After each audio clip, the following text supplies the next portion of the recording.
persuasi ya, misalnya dia suka tentang apapun itu, kita harus iakan. Nah, kita bisa iakan, iya Pak, betul banget tuh Pak. Dan di sini itu juga ada beberapa keunggulan lain. Di sini fasilitasnya juga udah lengkap. Di sini juga akan dibangun MRT, jadi mempermudah juga nih untuk proses transportasinya. Sorot lagi, apa sih yang jadi keunggulan untuk proyek yang menjadi key selling point? Kita bisa masukin lagi nih saat kita ngobrol sama konsumen, ya. Nah, apa aja sih sebenarnya yang bisa kita share nih ke konsumen ya? Ada facts, faktanya gimana tentang proyek yang kita jual dan perkembangan properti apapun itu ya. Yang kedua, benefit apa yang bakal dia dapatkan kalau misalkan dia beli dalam waktu dekat ya, misalnya dapat bonus AC, dapat bonus kompor, atau dapat diskon gitu ya, itu bisa kalian sampaikan juga. Terus yang ketiga, ini biasanya terkait legal and finance ya, terkait gimana sih cara bayarnya dan juga surat-suratnya, itu pasti mereka juga ingin ketahui gitu. Jadi kita juga harus bisa jawab untuk terkait legalitasnya. Terus yang terakhir adalah knowledge kita sebagai konsultan properti terkait proyek dan juga tren properti, itu juga harus bisa kita sampaikan ke konsumen kita supaya dia tuh merasa, wah ini orang udah tepat banget nih, dia pintar dan paham banget terkait properti gitu ya. Oke, dan yang ketiga, pertahankan pembicaraan ya, yang tadi udah aku sampaikan. Cara kita bangun kedekatan dengan konsumen, kita bisa lihat seberapa seringkah kita ngobrol sama dia dan seberapa sering dia menanggapi pertanyaan dan juga message kita ya, pesan-pesan apa yang dia tanggapi ke kita. Nah, kita pun ya harus bisa tahu bagaimana cara berkomunikasi yang nyaman dan enak gitu buat konsumen. Jadi apapun itu ya, nggak usah terkait properti terus lah, keluarga, bisa pekerjaan, siapa tahu bisa kita rakit juga.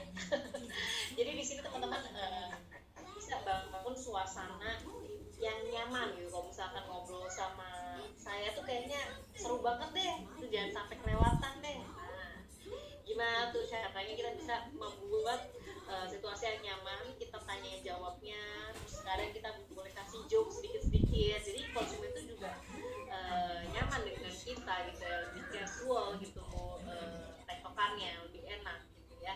Kita bisa tanyain kabarnya, kita bisa kasih update informasi tentang properti, pokoknya apapun yang bikin komunikasi dua arah ini terus berlanjut, itulah yang harus kita terus lakukan gitu ya. Oke, itu the way kita bangun relasi. Terus yang ketiga itu gigi. Nah, gigi itu dari awal udah aku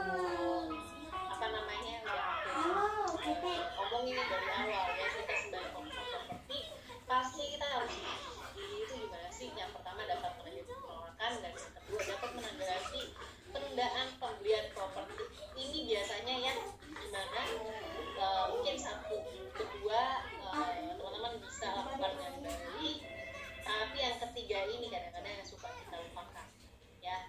Nah, kadang-kadang teman-teman ya, mostly ya, biasanya kita pada saat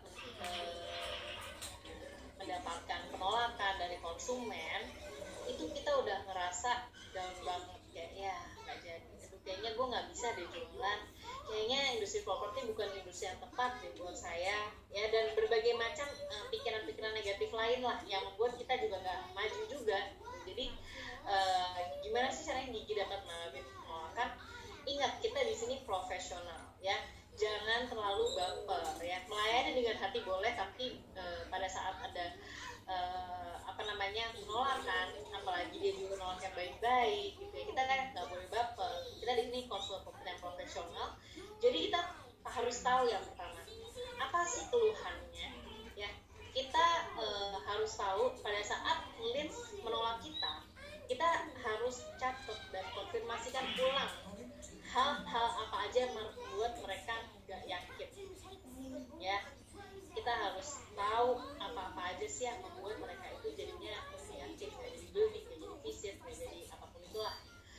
Yang kedua, pahami dan sampaikan coba kita pikirkan terlebih dahulu apakah keberatannya merupakan hal yang wajar ya. Tapi kalau misalkan dibuat-buat, nah kita bisa kembalikan fakta-fakta lagi yang kita ketahui tentang proyek tersebut. Jadi kita harus ingetin lagi nih, refresh lagi tentang bagaimana cara bayarnya, cara bayar pilihannya ada banyak, keunggulan dari proyeknya juga ada apa aja. Nah itu bisa kita sampaikan lagi gitu ya, supaya si konsumen juga recall lagi nih. Tapi kalau misalkan dia masih belum bisa kasih jawaban, atau dia masih punya satu jawaban yang dia pegang, kita harus gali terus nih, kira-kira apa sih yang benar-benar menjadi penolakannya dia, apa yang menjadi keraguannya dia yang real gitu ya. Karena kadang-kadang manusia tuh kayak bawang gitu ya, lapisannya banyak banget. Kita harus kupasin tuh satu persatu supaya bisa dapat ke intinya gitu ya kan. Itu yang kadang-kadang butuh pastinya relasi yang baik. Bagaimana caranya kita bisa benar-benar menggali informasinya, menjalin relasi yang baik, sehingga dia makin lama dia terbuka sama kita dan kasih tahu nih real reasonnya apa sih, alasan basicnya tuh apa sih kenapa dia nggak jadi beli gitu ya. Nah yang ketiga, kita bisa selidiki apa yang benar-benar mereka inginkan atau yang mereka rasakan terkait proyeknya. Kita ingin ketahui secara betul ya alasan dibalik opini yang disampaikan. Jadi jangan cepat menyerah dengan satu jawaban. Kalau misalkan kita udah praktisin dan dia nggak jadi, kita ketemuin lagi aja. Nggak harus di show unit, nggak harus di marketing gallery. Kita bisa datengin misalkan ke rumahnya, tempat kerjanya, misalkan dia nggak mau ke show unit karena jauh dan bla bla bla. Kita yang jemput bola dong, kita yang datengin mereka dong, kita yang ajak mereka ketemu, kita diskusiin lagi, ngobrol-ngobrol santai aja. Kita nggak pengen maksa mereka untuk beli saat itu. Tugas kita menggali kenapa mereka nggak jadi beli, udah itu aja dulu gitu ya. Dan kalau misalkan mereka ada pertanyaan atau mungkin ada keluhan yang bisa kita bantu untuk jawab gitu ya, kita bisa tanggapi berdasarkan nilai-nilai dari proyek yang kamu tawarkan dan bagaimana kita dapat memberikan solusi yang berhubungan dengan keberatannya itu ya. Solusi ini macam-macam, ada dari kita juga bisa konsultasikan dengan leader kita, karena kalian nggak akan dilepas sendirian aja. Kalian punya leader kalian masing-masing, kalian bisa mendekat ke mereka dan tanyakan, gimana nih kalau misalkan ternyata alasannya kayak gini, misalkan harganya terlalu mahal, atau kan si konsumen minta diskon gitu. Kalau misalkan konsumen minta diskon, itu sebenarnya udah makin dekat kita ke closing ya. Jadi kita tinggal gimana aja nih negosiasiinnya ke pihak developer maupun ke pihak konsumennya gitu ya. Nah, jadi kalian boleh pada saat SGM dengan leader kalian sampaikan apa yang menjadi kesulitan kalian untuk membuat sebuah closing ya. Jadi kalian bisa menghadapi konsumen tersebut, dan kita juga akhirnya bisa belajar lagi ke depannya kalau konsumen tipe kayak gini aja harus diapain ya. Nah, itu kalian bisa sambil mempelajari. Yang kedua, gigi menanggapi penundaan pembelian properti. Nah, kadang-kadang aduh kayaknya nggak dulu deh, kayaknya masih belum sekarang deh gitu ya, dan banyak alasan lainnya. Nah, kita bisa tanyain alasannya apa, apakah mereka membutuhkan waktu lebih lama, kenapa, kira-kira apa nih risiko kekhawatirannya, kira-kira kalau misalnya masih muda berapa lama. Jadi kalian bisa tahu kapan kalian harus follow up lagi ya.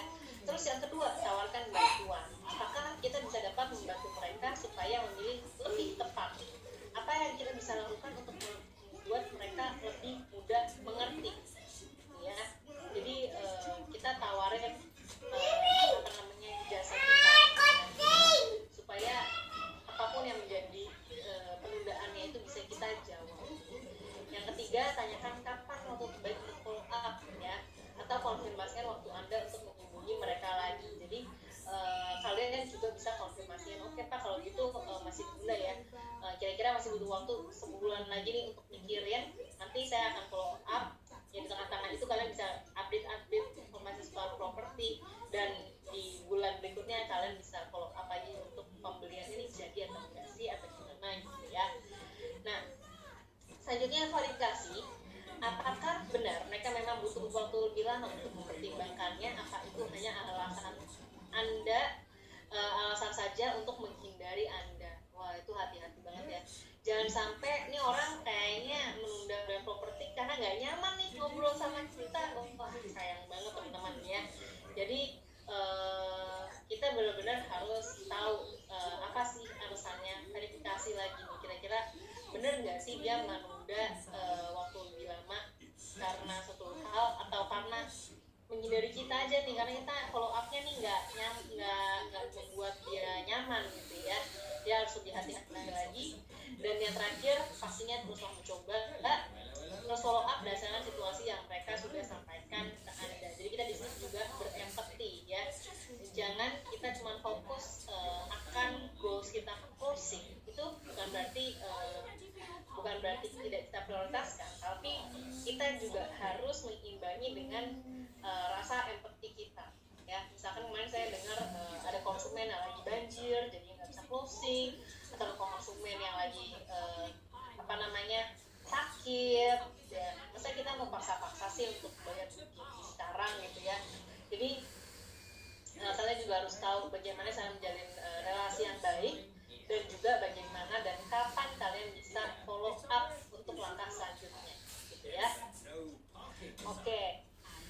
Nah, I think that's all yang pengen aku sampaikan. Banyak banget ya tips and trik yang udah aku sampaikan nih ke teman-teman semua, supaya kalian bisa lebih pintar lagi nih, work smart dalam menghadapi konsumen, supaya nggak di PHP-in lagi gitu ya, supaya kalian tahu apa yang harus kalian lakukan saat kalian berhadapan dengan calon buyer gitu ya. Nah, terima kasih nih buat teman-teman yang udah join di acara hari ini. Aku juga pengen ingetin kalian buat absen di link kita di bit.ly/absensipp kegiatan training tenaga kesehatannya follow up ya. Aku sekalian akan membacakan juga nih pertanyaan-pertanyaan dari teman-teman di grup chat.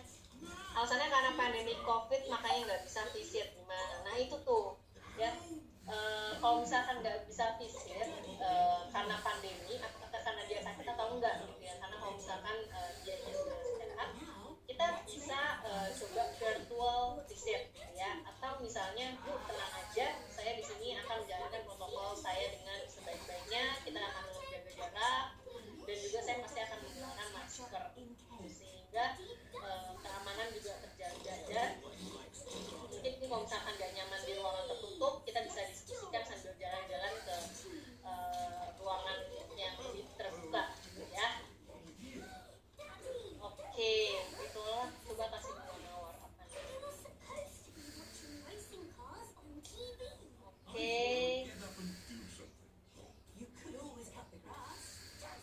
Oke, teman-teman, ini ada absen link ya, jadi kalian boleh screenshot. Tadi juga kayak udah share Agung, mungkin Mas Agung boleh di share lagi di chat supaya mereka bisa langsung linknya aja.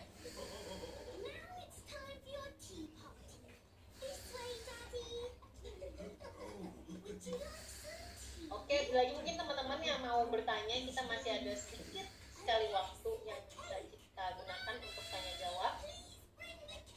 Oke, udah di-share sama Mas Agung ya di absensi linknya ya. Jadi kalian bisa tinggal klik aja linknya supaya kalian bisa dengan mudah nih input absen kalian hari ini. Oke, karena nggak ada pertanyaan lagi, pertemuan hari ini ada ya? Siang Bu Krista. Iya, selamat pagi Bu Evi. Pagi. Saya tuh untuk di follow up, untuk telepon orangnya enak aja sih ya, baik menyambut gitu. Terus dia bilang nanti Bu Evi saya mau visit ya gitu. Terus kalau booking berapa, udah nanya semuanya, udah kita kasih gambar, kayaknya udah enak banget gitu, udah pasti yakin. Saya kasih nomor rekeningnya, udah saya share sekarang lokasi. Tunggu nggak ada kabar, saya WA lagi. Diam itu gimana ya, begitu ya Bu Mbak Krista? Jadi udah di-infoin semuanya, terus di follow up lagi dia nggak ada kabar. Iya, sering kali begitu. Oke, nah coba Bu agak diubah dikit nih. Pada saat ada orang tanya jawab by WA, coba Ibu seringnya telepon. Iya, memang kalau saya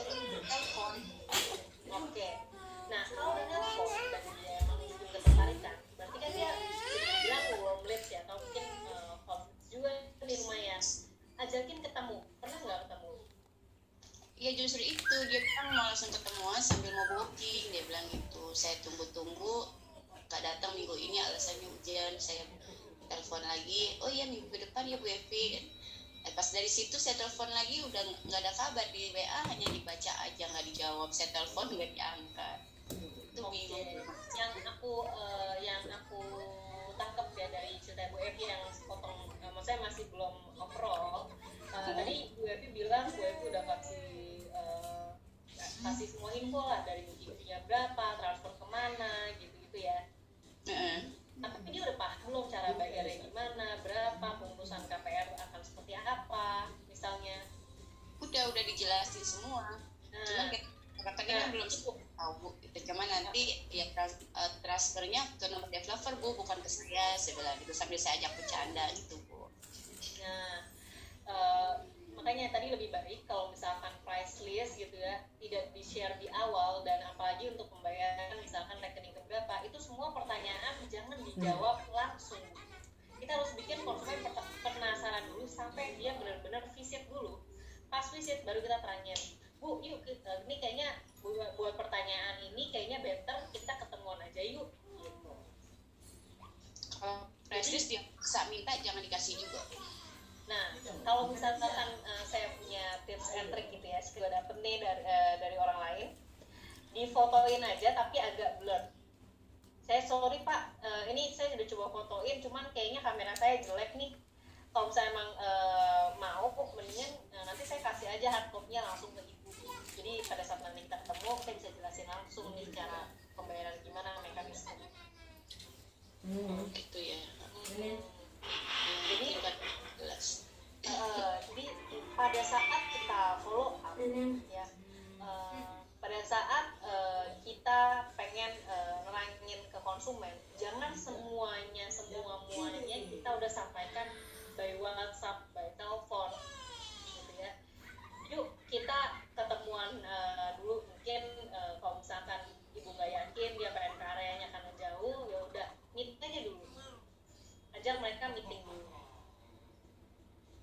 gitu, ajak mereka ketemuan dulu, karena biasanya keseriusan orang itu bisa dilihat dari apakah dia mau bertemu dengan kita atau tidak. Dia mau effort gak nih buat ketemu dengan kita, mau effort gak nih buat datang ke show unit gitu. Iya.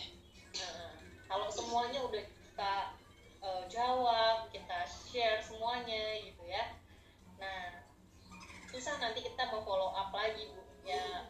Kemungkinan karena mereka udah tahu semuanya, kita juga nggak tahu ya dia sebenarnya beneran buyer apa jangan-jangan dia agent property juga nih sama kayak kita gitu kan.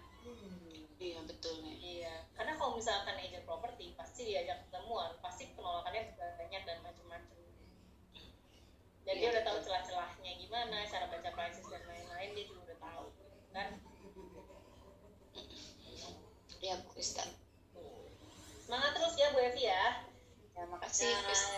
Tapi aku senang nih Bu Evi udah belajar ya, udah dapetin list, udah pernah follow up, udah tahu proyeknya, bagus banget Bu ya. Oke, keep doing the great job. Oke. Kak, kalau mau follow up booking harusnya gimana ya? Nah, kalau misalkan booking tuh enakan pada saat visit ya, mereka bisa langsung booking nih. Cuman kalau misalkan pada saat visit mereka belum mau booking, ya kita tinggal tanya aja, kira-kira sudah tertarik belum gitu ya Bu Susi ya. Kira-kira sudah oke belum kemarin untuk unitnya. Jadi pada saat visit, walaupun mereka belum booking ya teman-teman ya, walaupun mereka belum booking, arahin mereka buat pilih